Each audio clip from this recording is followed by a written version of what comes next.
Hey guys, Will Terry here, and in this video I definitely want to talk to you about biggest challenge in this Kickstarter and our biggest strength.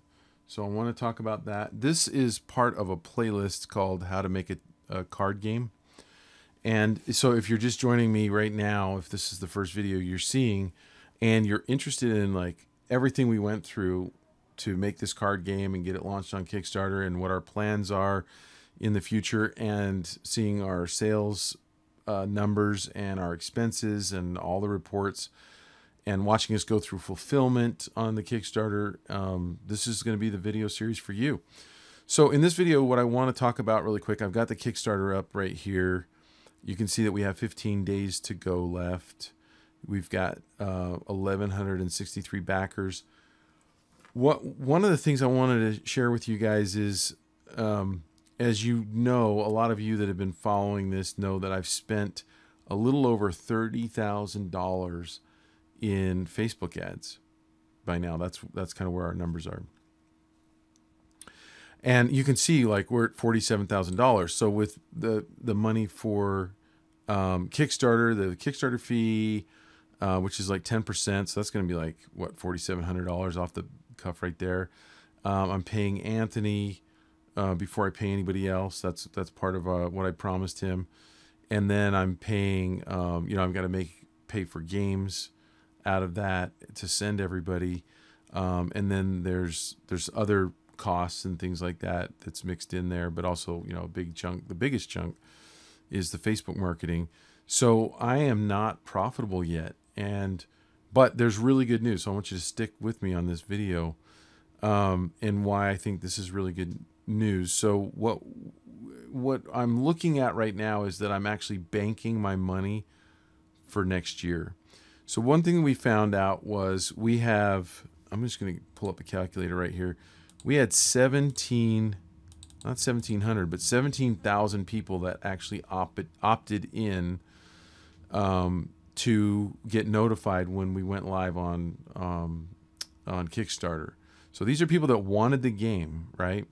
And based on our funding company, we know that we can look at 10 to 20% of those people converting and buying the game. So let's say that it's right in the middle somewhere at 15%, right? So what would that be? That would be, we would take 170. I'm just taking a tenth. 170 times 15 equals, that would be like 2,500 backers right there that we should have, right? And you can see we've got 1,163. But then we also had, remember that number, let's just call it 2,500. We had 2,100 people that paid our dollar reserve, and out of those, about 50%. So really, if we had, let's say, 1,000 of those people that bought plus the 2,500, I screwed that up. That's gonna be 3,500, right? 2,500. Yeah. So we should be at least at 3,500 right now, and we're not. And what really is happening is like I said in the beginning of this video, our strength is our weakness. Our weakness is our strength. Our weakness is we're not delivering games before Christmas. This is Christmas time, right? And I talked about that being our biggest challenge in a previous video, and on the launch video that we did. That was just a huge hurdle to get over, is the fact that a lot of people are all excited about this game and they're wanting to get it for Christmas. We had tons of people going, I've got my whole Christmas figured out. I'm going to send 10 of these to my family. And then, I would reply to them and go, in full disclosure, the game's not going to be ready until next year. And they're like, oh, you're killing me here. Well, let me know when you have the games and I'll buy them for next year. I have hundreds, if not thousands, of messages like that. Wake me up when you have the games, kind of a thing. I'm out. Can I blame the people for jumping out? No. That's probably what I would do. And I was telling my wife, I was saying, a lot of people, they don't have a lot of extra money. They have money for like scraping together money for this Christmas. They don't have money to like back a Kickstarter for next year. So I think what you're seeing here are, diehard fans of Christmas, friends, people that are friendly to me, that want to support me, stuff like that. And I really appreciate each one of these people is golden to me, to get us to where we are, and we're recouping some of those costs.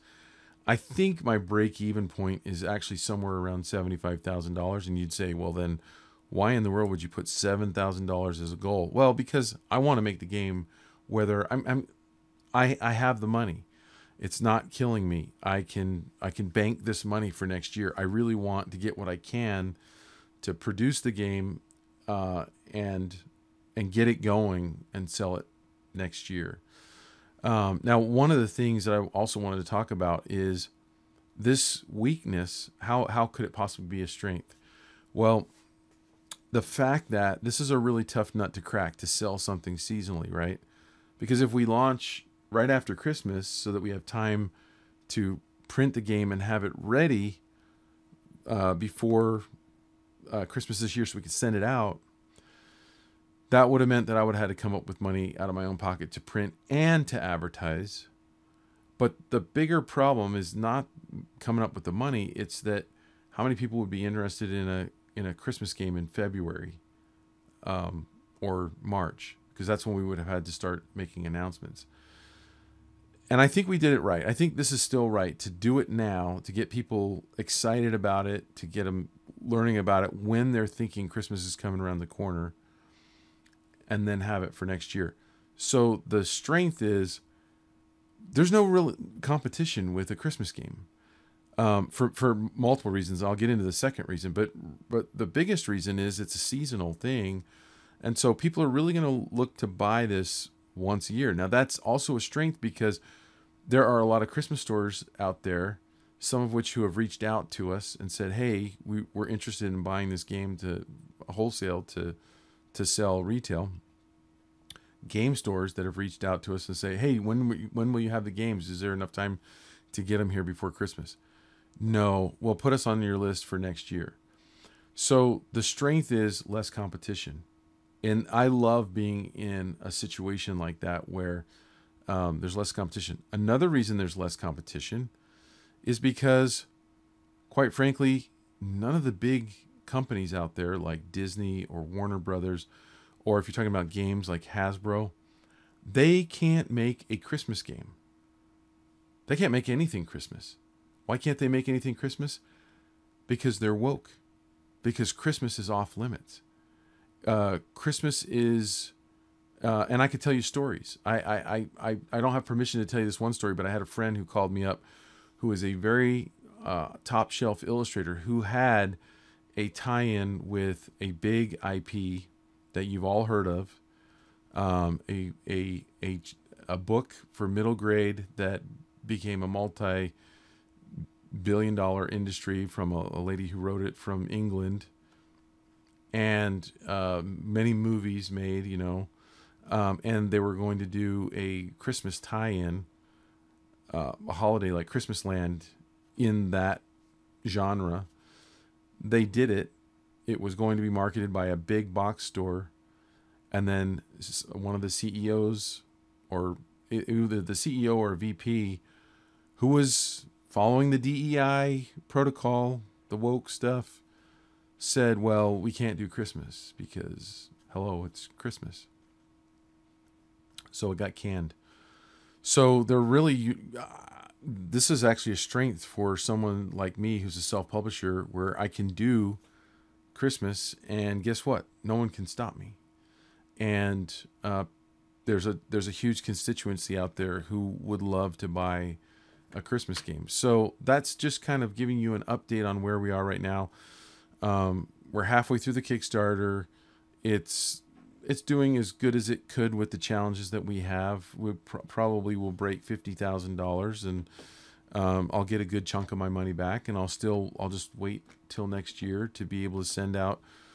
We'll be sending out wholesale. We have a whole marketing campaign. I'll tease that really quick right now. We're going to be targeting like all the game stores in the country with a postcard advertising the game.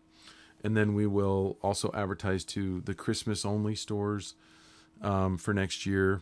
And I've actually asked some of those guys, hey, when do you start buying for Christmas? And they've said August, September. So we'll send out postcards probably end of July so that they can see that they've got something to order in August and September.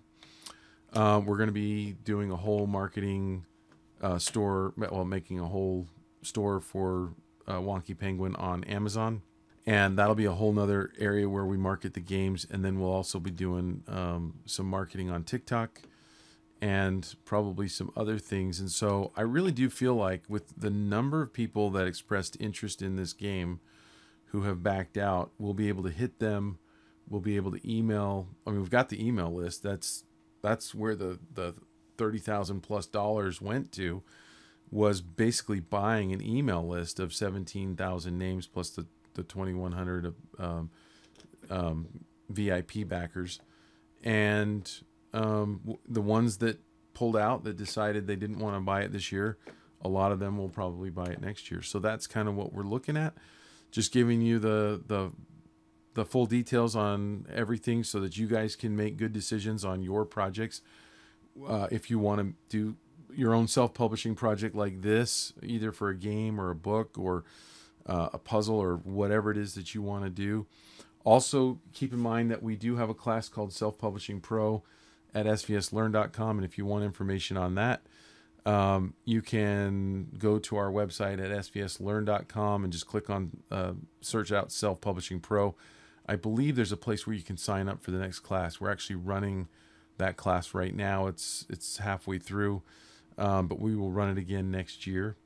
And with that, I will see you on the next video.